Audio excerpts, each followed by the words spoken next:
People that think that they could just connect to Hashem and ignore the Chachamim, just like listen to them when they want, not listen to them when they don't want, they have no idea what they're talking about. There is no such thing as an intermediary in Judaism, but Chachamim are not intermediaries. Chachamim are simply telling you what Hashem said, because you don't know what He said, because you did not toil over the Torah for all of the decades that they had. You cannot interpret the Torah like they can. And that's the reality. If you think you can, then ego is your problem. Because HaKadosh Baruch Hu is willing to change nature for the Chachamim. He's not necessarily willing to change nature for some average Joe. Because those Chachamim, they're His representatives. They're the ones that He relies on to give the message to the rest of us. And they're such favor in His eye. He loves the Chachamim so much that He literally changes the world for them. They say something, He fulfills it. And this is one of the most valuable things that a person needs to know when they're asking a Talmid Chacham, someone that has Yirat Shamayim. They're asking a question, and the response that they got doesn't sit well with them.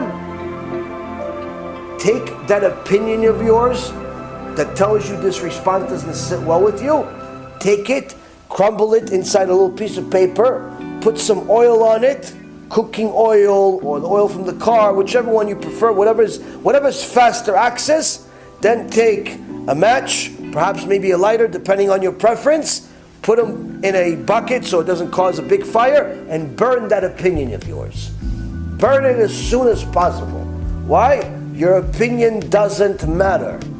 If you asked a Chacham a question and he gave you an answer according to the Torah, you do it just like as if God said to do it. Why?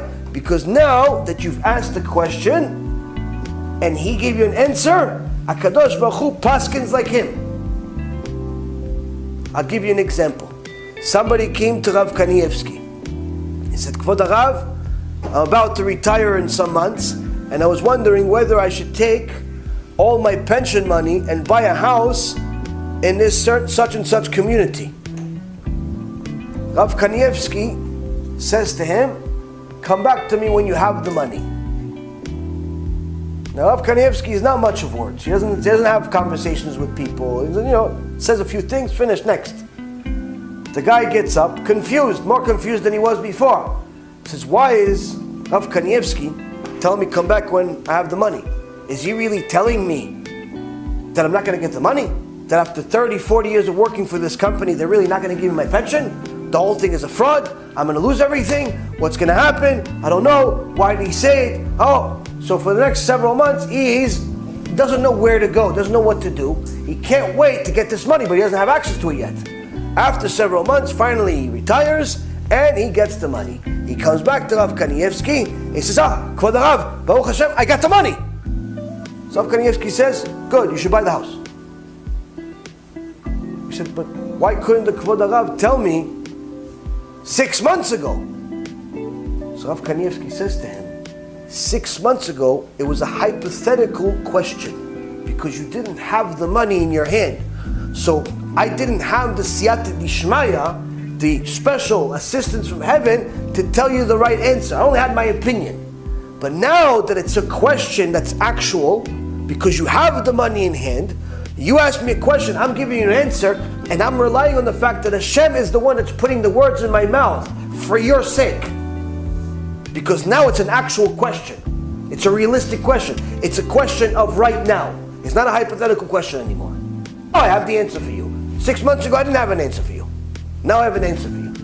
You ask a Rav something, it's a real question, he give you an answer, you don't like the answer, that's too bad. Why?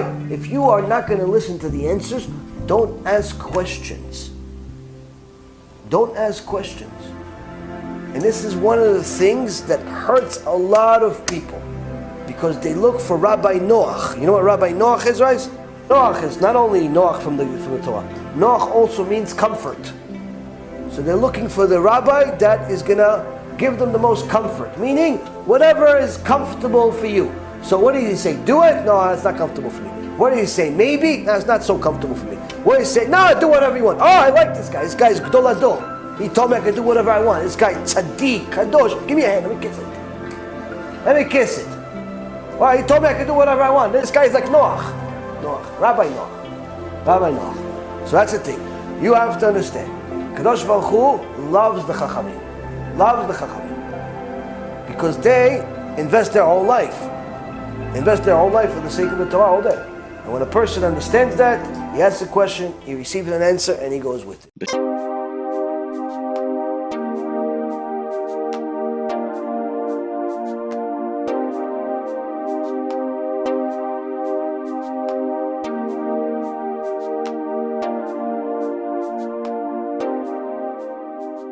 אני מברך את הרבנים, הרב ירון ראובן, הרב אפרים כחלון, ראשי ארגון בעזרת השם, שהלכו בפי עליון, שעלו מעלה, יהיה להם ברכה והצלחה, הקדוש ברוך הוא ימלא בישועות ליבם לטובה ולברכה, שבכל אשר יפנו ישכילו ויצליחו, יזכרו לעשות כאלה וכאלה, הודיעו תורה לאדירה, אמן ואמן.